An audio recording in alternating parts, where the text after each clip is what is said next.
Wow. What a heavy story, right? You know, the reason why Silent Hill 2 is such a masterpiece is not because it's gameplay or the fact that it's such a scary game. And those are all secondary, but I think the primary reason why is that very relatable to a certain degree, and it could all happen to each and every one of us one day. And we don't really think about that, right, when we're healthy on our everyday life. But it makes you reflect that these things could actually happen.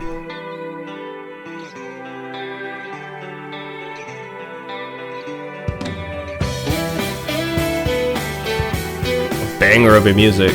Okay.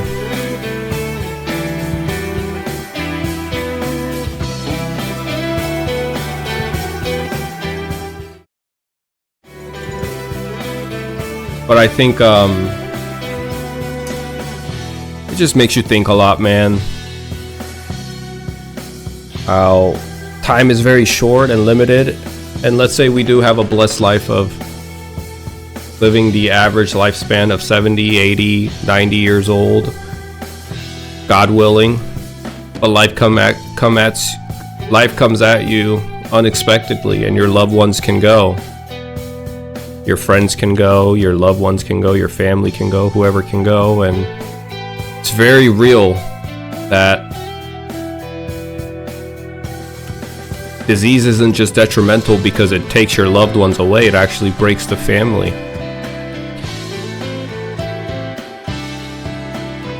When people are faced with certain death, I think they do tend to lash out and become irrational. And the fact that you, as a person that's on the receiving end, have to be a lot more patient.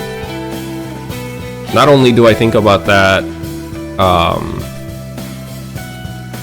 towards my aging parents, my mom, because as people age, our brain deteriorates too, and your sense of logic and reasoning kind of goes out the door. And what used to be normal now isn't. What used to be a consensual agreement between your relationship between you and the other tends to be challenged or overlooked, and it becomes rocked, right? And especially my mom, because she's alone and she doesn't have a partner. She's aging alone by herself. What used to be our norm, what used to be an agreement in our relationship, is going to eventually come to an end, where I have to be a lot more patient and understanding. Because she's aging, her brain is slowly dying, and she's going to turn into someone that I don't realize. And not only just with my mom, but you know, James had his wife taken away due to a serious disease. And the terrible thing isn't just that she's gonna die soon, it's that while she's dying, the whole journey, the underlying foundation of love exists, but Mary was turning into someone that's nasty, lashing out at James, giving James a hard time, it seems like. Very emotional, unstable, bipolar. And on the receiving end, on James's side, it's hard to deal with that. Well, you never have, right? So if you can imagine, right, if you can imagine yourself to be in James's shoes, you love this person so much, and you have this strong relationship history, foundation of what the relationship was built on, and all of that gets rocked, and this person turns into someone that you don't recognize. It's hard to be the person to be consistent and to be patient. But at the end of the day, you know what James felt, he said that he didn't want Mary around anymore. That he felt like he wanted his life back, but I think that's a little naive, because when you get to a certain point in life, you understand that your life isn't your life is your family. Oh, Mary. So if I have to think about it, my wife and my kid is my life. Even if they get sick, even if they turn into someone that I don't recognize, my life would still be miserable if they were gone.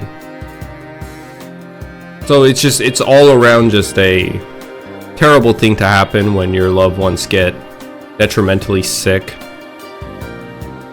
And it happens every day, whether like you and I, or maybe some of my viewers have some sickness going on and can relate to this narrative and to this storytelling a lot more than I can. But God has been good to me, and my loved ones are healthy. My wife is healthy, my kid is healthy, but just the daunting fact that this exists in the real world, and this could be a very much of a possibility, and the chances of this happening as I get older and my wife gets older increases is terrifying. It's terrifying. And when I'm put in James's shoes, what's more terrifying is, can I really blame James for the actions he took? I can sit here and say, no, I would not do the things that James would do, but life isn't that simple sometimes, you know. When you're actually in that shoes, that burden, that responsibility can be too heavy. But one thing I would say is that I think my life would be miserable whether I have to take care of a dying wife, or if my wife is actually gone, my life would be miserable regardless. So I think the actions that I would have chose is to wait it out, be there for her, and, you know, we have these talks sometimes too that, you know, it's just like I kind of brush it off because who wants to talk about those things, right? But sometimes my wife and I will say, like, if one of us go, I want you to be happy and live with, and really just be happy with someone else. I don't want you to grieve for the rest of your life. But I don't know if I can't confidently say that I can. I can't confidently say that I can live a happy life without the life that I have now. So overall, amazing game, 10 out of 10. The puzzles were extremely challenging, but really fun. Combat, extremely challenging, but doable. You know, that's the threshold for me, is that I consider myself somewhat of a gamer, and the combat was challenging, but it wasn't so hard that I couldn't beat it. Over time, you kind of pick up the patterns of the monsters. Over time, you kind of get into the flow, and the iframe when you dodge is very generous, so that helps out a lot. So let's look at our stats here. Combat challenge hard, puzzles hard, ending was leave. Okay, so there's different endings. Total playing time about 18 hours, not too bad. I picked up, one thing we don't know is, like, what do these Polaroids mean?